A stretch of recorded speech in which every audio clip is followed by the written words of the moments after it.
it's causing them problems, which of course is a good thing. Sure. Before I do that though, I would like to Adam to start. I want you to hold this ball and tell me why you're here and what you care about it. Maybe stand up.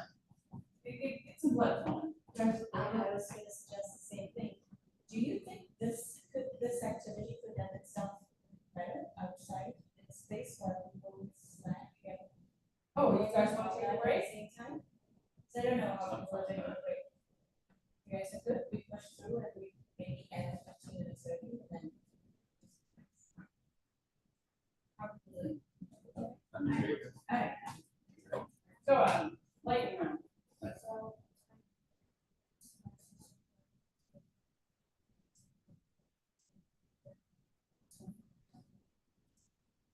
Why do you want to leave from this book?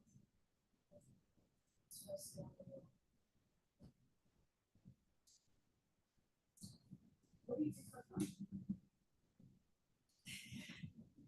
Okay, next.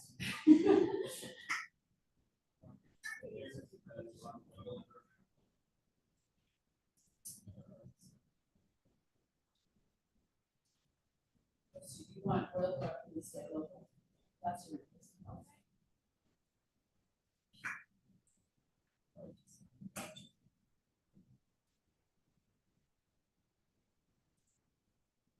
Hi everyone, I'm here because I'm very passionate about environmental advocacy and making sure that young people are engaged, because I truly believe that it is the youth who have the most responsibility to take on these big global challenges like environment.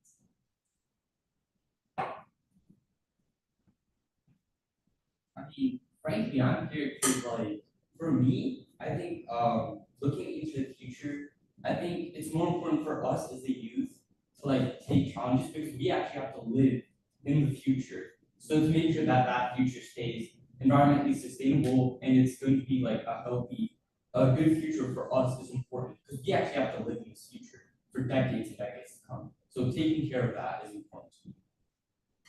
What do you do for fun? What do you do for fun? Oh, okay.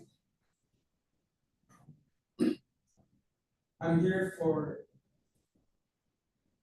here since the environment, like improving the environment is an important topic in the world now, since climate change is a huge problem.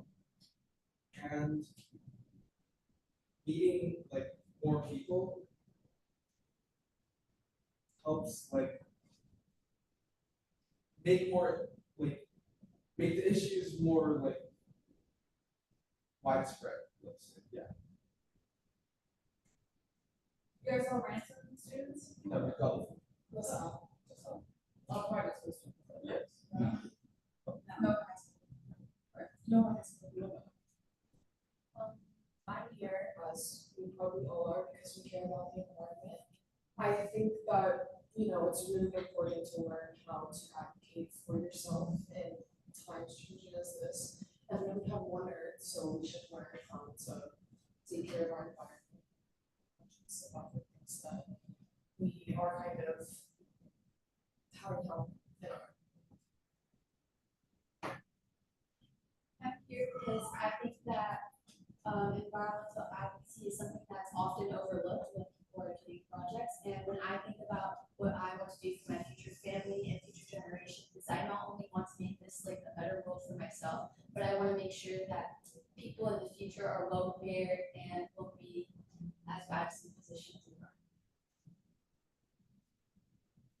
I'm here because I'm seeing a lot of negative changes in communities that were dear to me and that I grew up in, like in some cities that I used to live in. With flooding, we talked about that earlier. There's terrible flooding that wasn't there just 5 years ago, and that the drainage systems can't keep up with.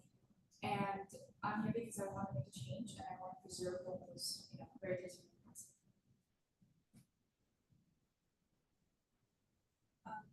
I'm here after my school's newspaper, so I really value like media for the youth, especially like how like reporting really impacts like spreading awareness and communicating, especially like politically and environmentally. There's a lot of like reporting for kids to understand. Miguel. I came here because my girlfriend told me about this opportunity to come and talk about the environment. That was a cool idea, so I'm here. But now that I'm actually here, I'm very intrigued because I see that's very unfair for some people, and I want to make a change.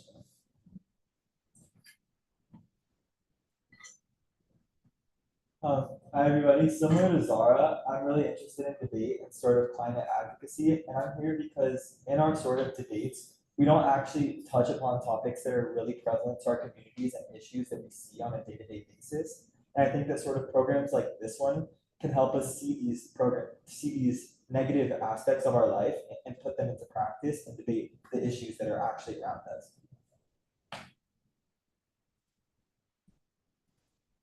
Thank you. That was awesome to hear from you guys. I will say what came across is you guys have these really large global perspectives about things you want to change globally. Giovanna talked about something a little more specific, which is I see flooding in my neighborhood. And I think that's kind of a critical thing, is to just bring it down to what matters to you in your day-to-day experience.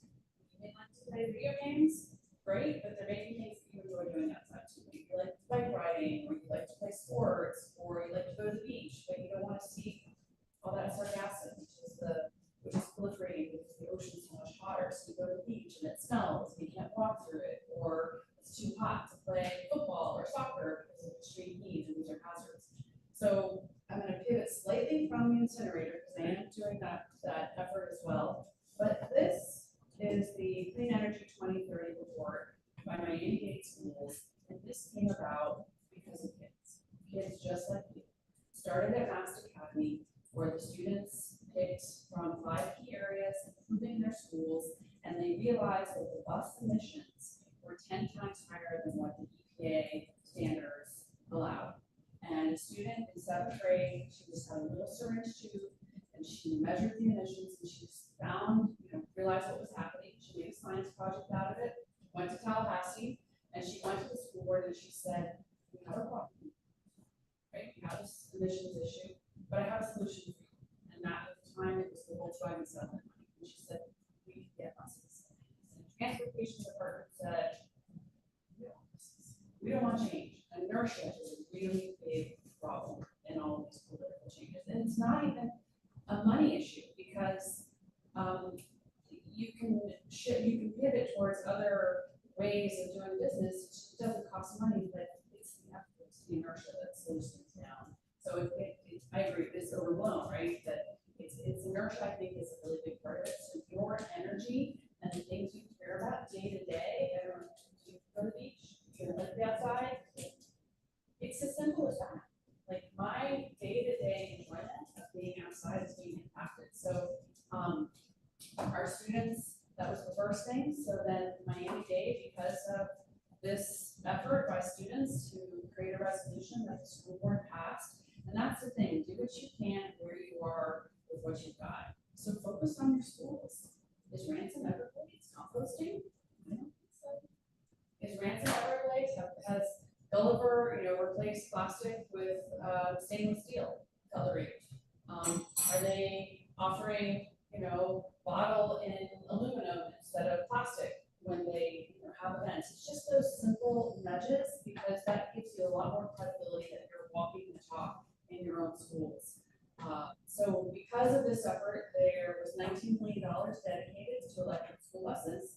They hired the first sustainability officer for Miami-Dade schools. They created a partnership with FPL to get 45% of their energy from the solar.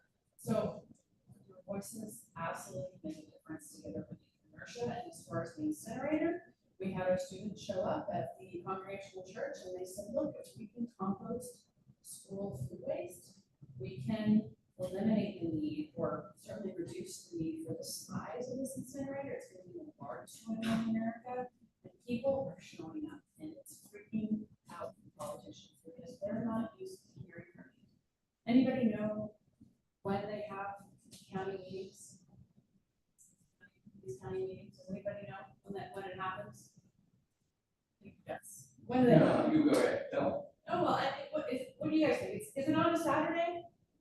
What do you think? Is it on a Saturday? Okay. Is it at 6 o'clock at night after work? Is it 9 AM during the weekday when you guys are in school and people are in their offices? Both. It's intentional, right? It's designed, but you guys can make appointments to go talk to your county commissioner. I live in Coral Gables, and I just talked to the new commissioner, Matthew Borges, and I tried to connect the dots for her. I said, look, I work between schools, but we can't reduce our waste or food waste because we don't have scaled composting because the incinerator is the priority for the county. And right now, there's an ordinance in the county that says nothing can compete with the incinerator. Really? It has to be shut down and fined. It's still on the books, even though this incinerator is burned down. So that's a perfect example. You guys can go talk to your county commissioner, and who knows who their county commissioner is? Or you know who's yours. Well, I don't.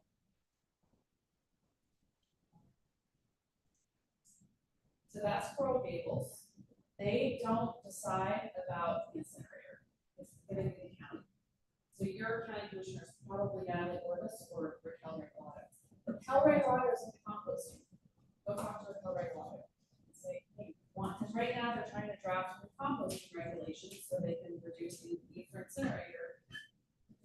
All these, they're making it more difficult and, but anyway, that's, do what you can locally because this was all kid, student driven.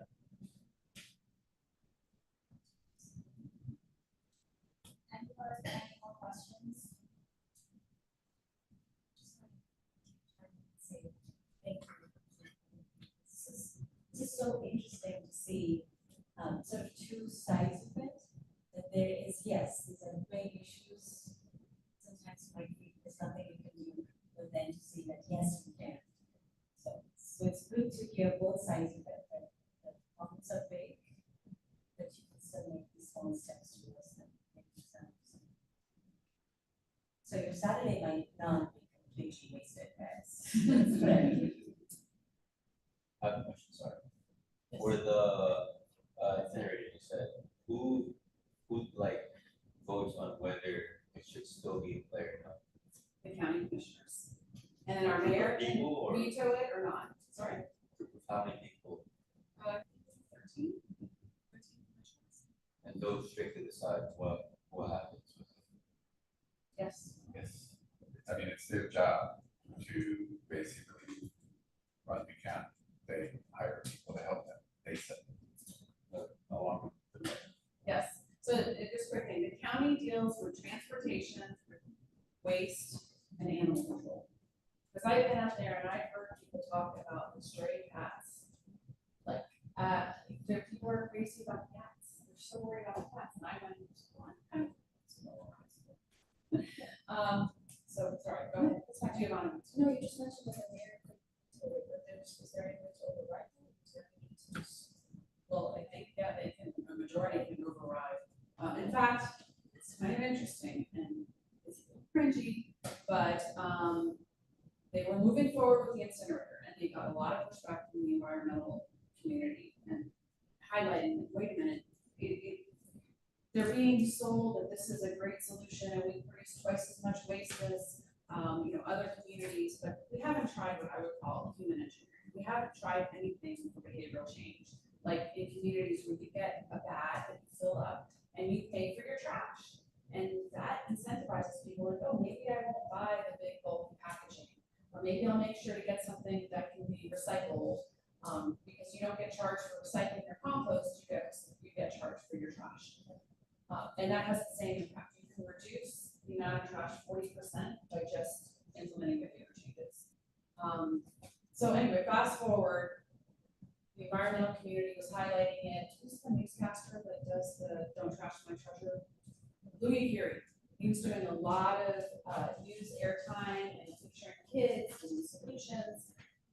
And then when they realized the incinerator was going to go down the ground, most likely there is a particular resort in Doral that has a very powerful owner. That is Donald Trump. And Donald Trump Trump Jr. says, I don't want an incinerator in Doral. And all of a sudden, the whole incinerator got taken off the table, and, the pretext was, oh, it's an environmental movement that's changing the hearts and minds. But I'm not totally convinced. So it's back on the table, but if we keep showing up, we keep saying, look, you haven't done your comprehensive waste audit to know what other solutions we can pursue. We've got other options. Yeah, so the incinerator, these are just. For like those solutions, something like that, is there anything we can from Austin, Texas. Yeah. specifically?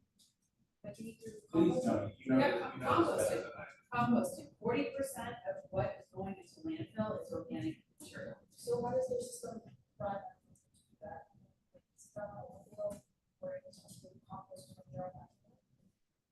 So you can do backyard composting here, but we don't have scale composting in other community, which we should have. Right.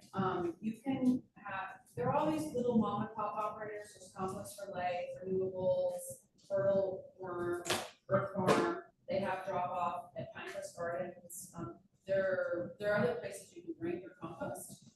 But yeah, it's simple things like just, sorting your waste better.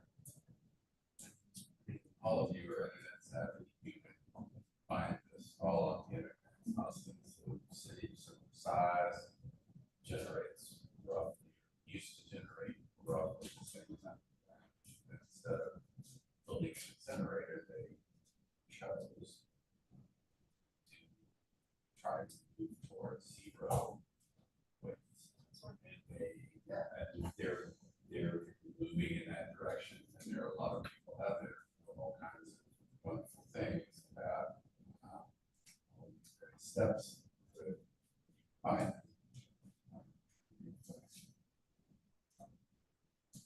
Yeah, there are many cities that have pay for trash, Pays and grow. pays and throw systems, yeah. Those are, actually saying they work very well during a lot of these. In Michigan, there's a bunch of communities.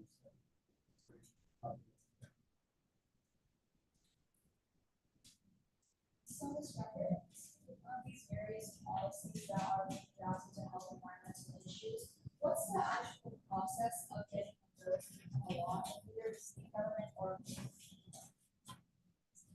So, a lawmaker has to present a bill, and in fact, Rhonda Anderson helped draft a potential bill to capture food waste, make it a law in Florida that food waste, should be considered a recoverable material. That's the language. It's kind of technical, but for instance, Rhonda Anderson worked with me on drafting legislation, and I went and approached some lawmakers, and they said, well, we already had to get our bills in really early. So in Florida, the lawmaking session they start talking about bills in like March and April. In fact, there's still a session right now because there's a big fight with the governor and his budget, and I won't get into that right now, but normally it ends in May, the legislative session for Florida. So if you want a bill, if you care about an issue, let's say it's composting, right? Because that's actually a big solution that we could pursue here. Then you could take this bill and you go to your local lawmaker, and you've got to find out who your lawmaker is. I don't know, do you guys know who your state lawmaker is? Okay, so maybe it's Lee Garcia, there's representatives and there's senators, so the bill has to be proposed on the representative side and on the Senate side, but you go to your local lawmaker, you say, I want more compost in our community, and I want to make it scalable, I want to make it happen, would you please pass this law? And they've been trying, or let's say rooftop solar on schools, we want all schools to have rooftop solar that can accommodate. Then you go to them and you ask them to propose this legislation, but they will submit it, and it has to go through like different committees. It's almost like a screening process, so there'll be a handful of lawmakers that will decide whether it advances to the next level. So it goes into a committee, and it passes committee, and then it goes to another committee, usually like 2 or 3 committees, so it can get stopped anywhere along the way. But if it passes through the 2 or 3 different committees where there might be 5 to 9 lawmakers that are deciding whether it can keep advancing, then it would go to the floor and be voted on by the entire House of Representatives. And there has to be a Senate bill, and the same thing on the Senate side, and then if it passes on both sides, it goes to the governor to sign.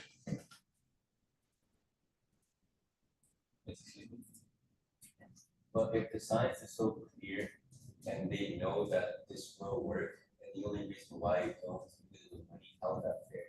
Like, It's not. you shouldn't have to have so much, so obvious. You'd be surprised, have you ever gone and talked to your lawmaker? No. They don't hear from you, they don't hear from you guys. They only hear from Waste Management that shows up and says, you know, if we don't get the trash for our landfill, then we don't get tipping fees, whether you guys, although they are running out of landfill, so they do have some incentive, and they talked about adding compost to their operations. So, I mean, lawmakers are human too, if they hear from you, they will, Yeah. sorry? I was just saying, we've had waste management out to speak about these. Yeah, they go back and forth, but if they hear from you guys, and it's creating a political will. You gotta create the political will and give cover to politicians, because they're afraid of upsetting big donors. But if they say, well, it's their future, you give them political cover, then they can make these policies happen.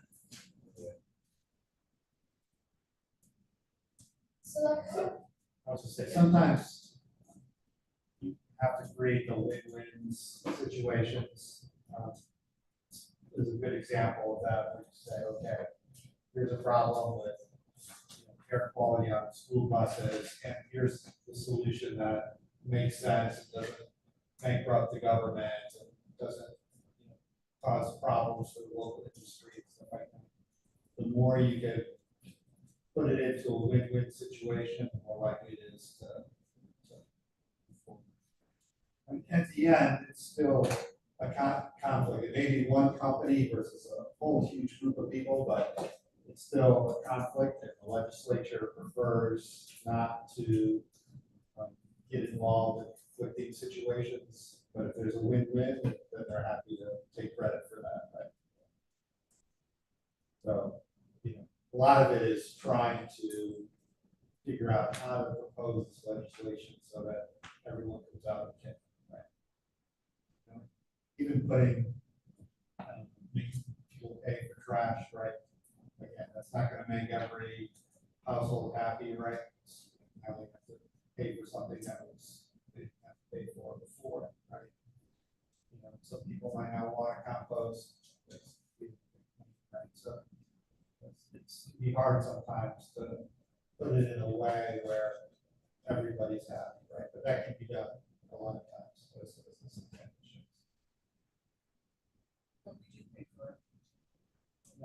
But I mean, you pay a fixed price for your trash, not a variable price. And I'm subsidizing my neighbors. Correct, exactly, yeah. so Ms. Apple, I'm not sure if you can hear me very well, but Ms. Drucker just touched upon getting political will for getting a bill to be passed. So since you are involved in public engagement, what are some ways, or what are the most efficient and effective ways to gain public support for a bill so that we can go to these lawmakers and show that they're support by the people? From the standpoint of what social impact movement can do and support youth writing those bills, it's to give the space, to give the opportunity and the visibility for you guys to rally and advocate. So use our spaces to convene and to meet, to debate. We are able to encourage more meetings like this and inviting more people where you can test and train your abilities, right? We can invite other legislators. We can get other schools involved. So this is part of our initiative to support LEAP and to encourage more people and more youth especially to get involved and to understand that you guys have the tools to change what we see that is wrong in Miami, and we are here to support. So, Dr. Kelly, since you've done research on environmental policies, could you please touch upon what are some such environmental policies on either the state or national level that have gaps or weaknesses regarding environmental sustainability? Sure, yeah. So, I mean, starting at the national level. Okay, so I'm just gonna bring out a list of these, I guess, maybe as they come to my mind. Okay, so there's an act called NEPA, which is a permitting law, right? And it was originally designed with very good intentions, building a oil pipeline or something like this in Alaska. You should have to do an environmental review, and it should have to show that your impact on the environment is right. What this law allows is for people to sue if they feel that this act was not done properly, if this review was not done properly, for example, or there's impacts that were not mentioned, stuff like this. However, it's been perverted in some ways, and now you see a lot of lawsuits that prevent environmental friendly things such as renewable energy projects. So you may have heard there's like a big backlog of solar and wind energy projects that just can't get hooked up, can't get on the grid. This is from NEPA lawsuits, right? So, you know, that's an example of like a law that's out there that has this weakness that probably needs to be, you know, fixed, especially considering the amount of energy that AI and similar technologies are going to require. There's huge energy needs coming online in the very near future. We want all that to be like oil and gas based. We need to really like think about how we're going to get a lot of renewable energy very quickly. And I would say the same in different ways applies to nuclear. Small modular nuclear technologies that are out there now are much better than the kind of older technologies, but they're coming into the same sorts of problems, like possible to get permits, possible to get approval. I mean, we'll see like Microsoft paid an energy company to get 3 Mile Island, which is the site of a famous nuclear accident before we got more probably. Restarted just because their needs for energy with AI and so on is just going to be through the price. They pay for a whole reopening of a nuclear reactor. But you know, in a way, that just points to the problem, right? It's easier for them to reopen an existing one that's been shut down than to actually build a better, newer one, right? That's safer and more environmentally friendly, right? So, you know, getting some of these environmentally friendly technologies off the ground is like super important.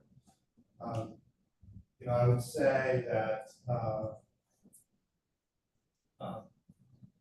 the international, even beyond our borders, like I said, our carbon emissions are less than 1990 levels, even though our economy is probably 3 or 4 times bigger.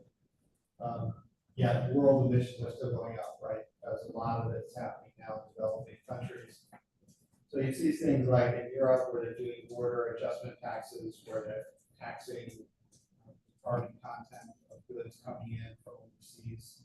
Like that's something that we should probably be looking at also, just because a lot of times now where the big carbon emissions are is actually not even in the US. We have a lot of carbon emissions, but China's the biggest now. We're probably going to be a smaller player in the near future. So working on that is a big issue.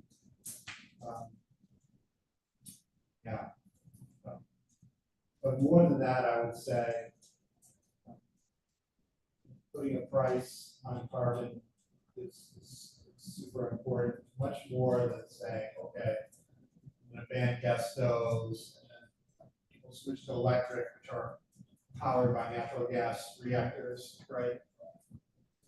These sorts of things, these really tiny policies that they sometimes see enacted, don't really have the same sort of effect as just putting price on carbon. Now, there's many places where there are prices on carbon. California has it, some states in the Northeast and Northwest have it. It would be very easy for Florida to just get on one of those carbon pricing state organizations, right, that are out there. So that in turn would perhaps motivate FPL to get a little more serious about renewable energy, given that right now they're kind of moving at a snail's pace. But if there was a price on fossil fuels, they might be incentivized to move a little bit faster, right?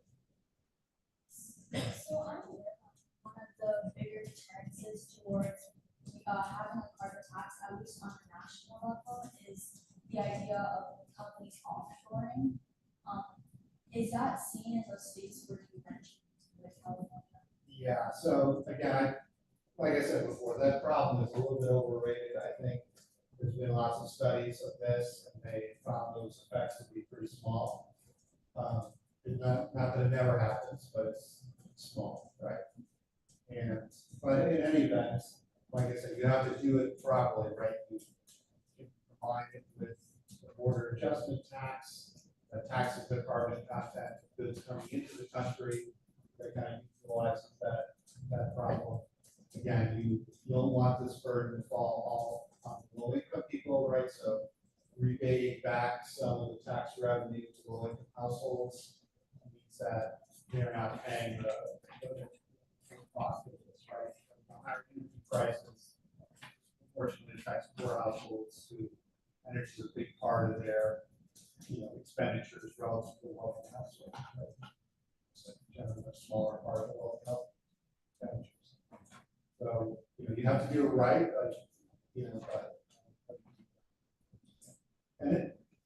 I'm totally convinced that if everyone was getting a check every month from that carbon tax, that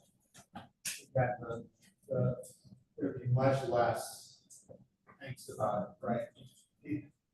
People, if they saw, hey, I'm getting a check every month from the big polluters, right, then it would have the same effect of discouraging that pollution, but would really broaden the base of people who are supportive of it, right? And then it would be much harder for politicians to take away this sort of thing, right? So this is how you can build coalitions, right? By distributing the benefits around, get more people on board, right?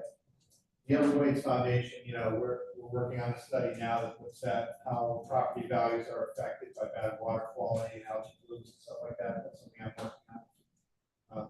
The goal of that is to get the real estate industry, which is a huge thing, Florida, behind Everglades restoration, right? And show them how much this is affecting their real estate prices, their emissions, and so on. That's going to be a big ally that we're hoping to recruit.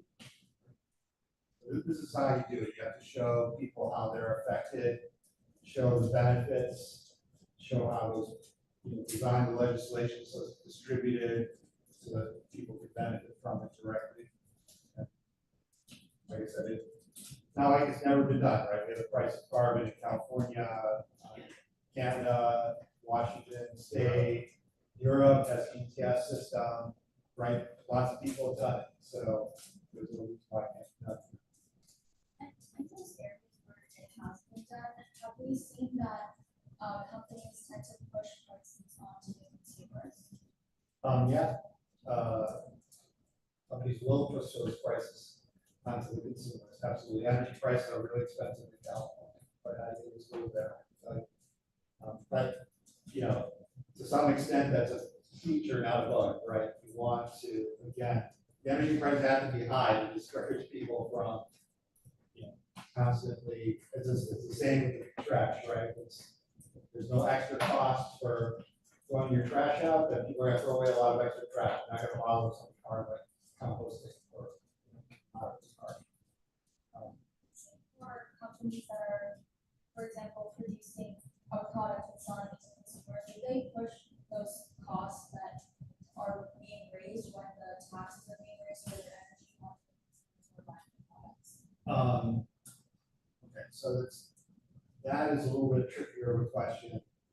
In competitive industries, like airlines, where people just tend to choose the cheapest ticket, you're gonna see those costs pushed up, right? Because they're already charging the lowest possible price, and if their cost goes up, then they gotta charge a slightly higher price. So in industries that are not as competitive, like iPhones, right? There's really only iPhone or Galaxy, it's like two competitors in the phone market. There's smaller players, but between those two, you're not gonna necessarily see the same immediate push of an energy cost into the price of the phone, because they have a buffer of profits from their monopoly or duopoly to work some of those costs. But so generally it kind of depends by the industry. But again, you should be thinking of combining it with a policy where that tax revenue is rebated back to local households, so that they're not strictly worse off, right? And if any of you guys now have any questions?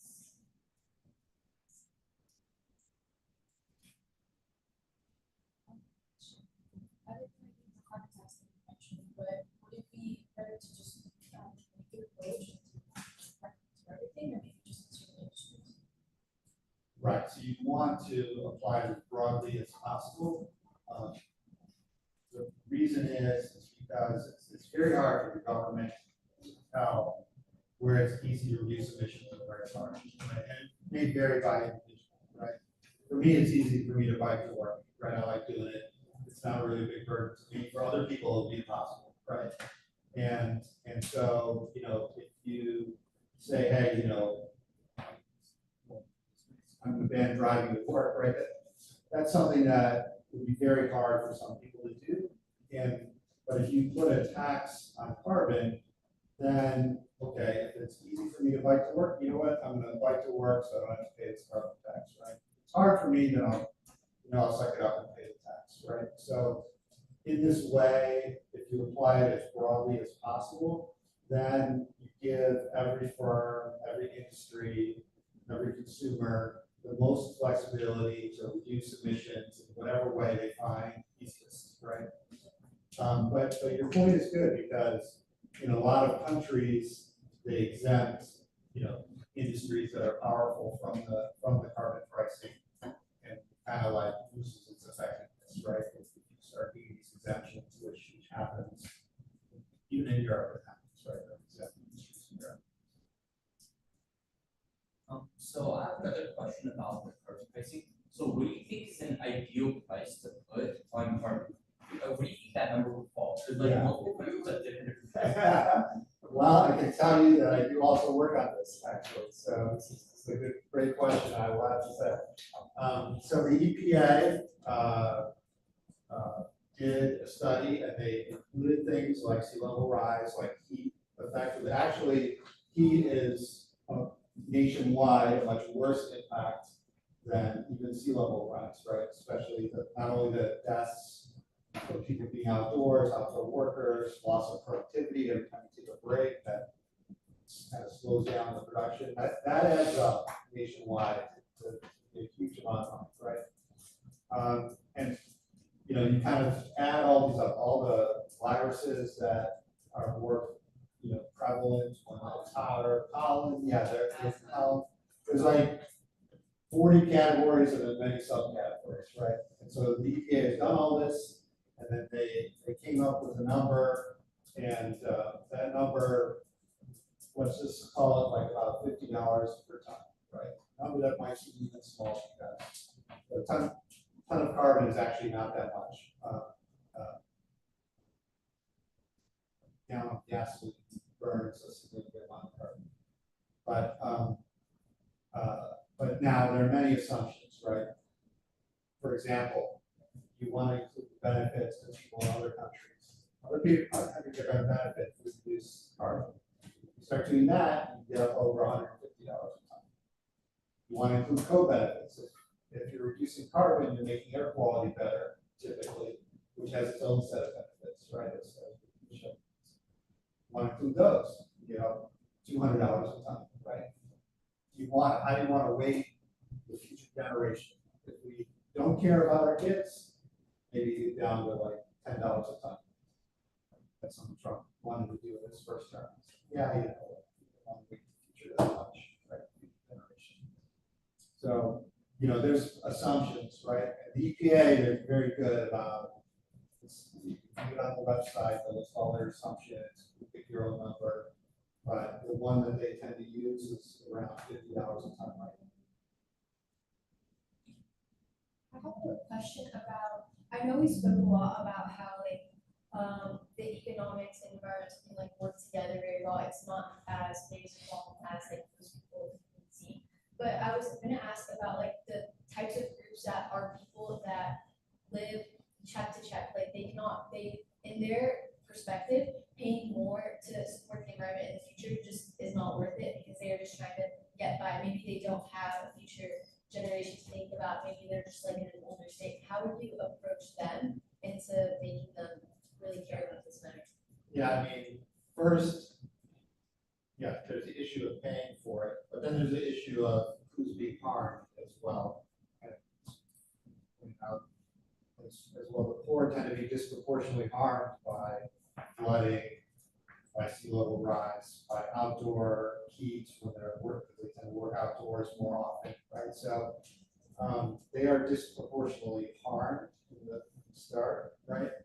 And then, beyond that, yes, you can't say, oh, well, this is your guys' problem, so we're going to charge you more for gas so that, you are harmed less, right? So how do you get around that? Well, you say, okay, look,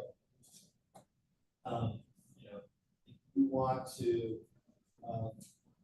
keep consuming the average amount of energy that is being consumed in the US, and we'll get that average tax back. It will be kind of neutral. But if you consume less energy, right, then you'll pay less taxes and still get the average back, and you'll actually make money on this, right? See how that works?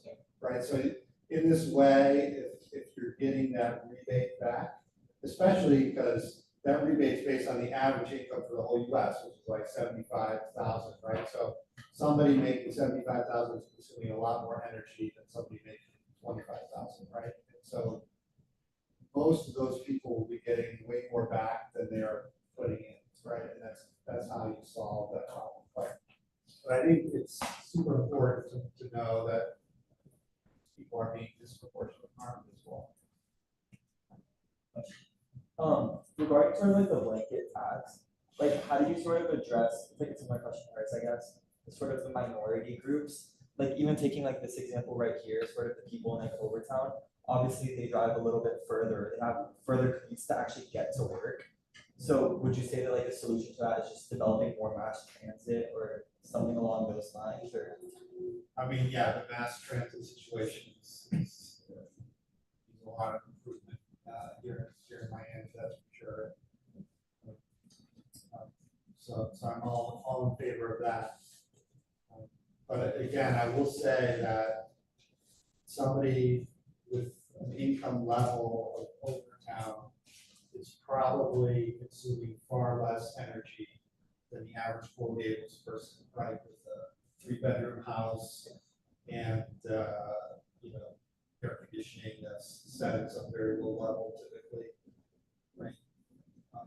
Yes, they may have to drive a little bit longer to work, but I think the studies are pretty clear that their overall energy consumption is probably, especially they not even have air conditioning, right? Or a car, yeah, exactly. So, yeah. So I think it would still work for them. So I just wanted to chime in, so I, Greg Hamlock, what Yes. he would have dazzled this Yes, crowd. Greg is a big advocate for carbon tax. Yeah. And that's how I learned about citizen climate lobby. I guess I just want to leave you guys with a thought. So taking on the fossil fuel industry is like very, very hard. And about a third of emissions come through transportation and the fossil fuel industry. There's a third of it is agriculture, and that's why I pivoted to school food waste. Because food waste reduction is the number 3 climate solution. It's a bigger impact than electric cars, rooftop solar, or recycling design. But most people don't know that because nobody's making money if you guys are saving money. So things that you guys can do is when you go out to eat and you have leftovers, ask to take it home. Or figure out ways to reduce your food. It's not really composting, it's not throwing away the food that gets, they have to clear cut trees, which absorbs carbon in order to, let's say, raise cattle or grow the corn, and they have to grow the corn to feed the cattle, and then they've got to transport the cattle or the beef to the store, which is refrigerated, and then it goes in your car and goes in your, in your home, and then oops, it went bad. So that's why the agricultural sector and food waste reduction is such a big solution. Definitely, citizen climate lobby, they've actually moved away from carbon pricing as well, because they know the political will is not there. And I will say, I was very attuned to this because I work in Homeland Security. When Trump first got elected in 2016, the very first thing he did was not the Muslim ban, transgender ban in the military, which are like very buzzy things. The very first thing he wanted to know before he even took office, who were the climate scientists advising on climate policy? So it's follow the money. So taking on the fossil fuel industry and carbon pricing is fascinating, but they've pivoted to permit reform because we know carbon pricing is just such a high hurdle to get over that there are other things you can focus on that will be less loaded and will be less lobbying opposition. So that is why just leave you guys with that thought, focusing on food waste reduction and then composting and being aware of that is something that is all of you guys can do that. You guys can all buy electric cars or go to DC and lobby, but you guys can all reach. Working on my business school. Yeah.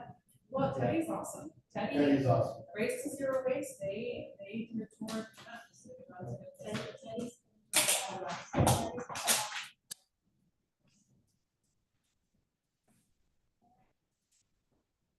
you so much for joining us today.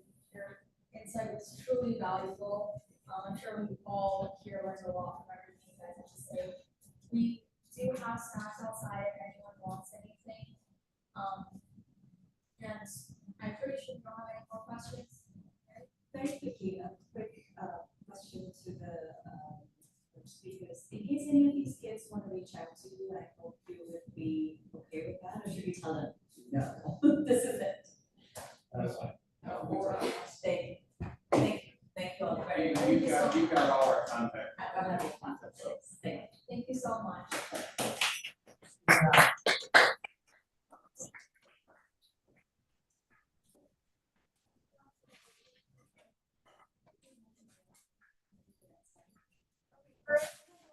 Outside really good, so you can also put through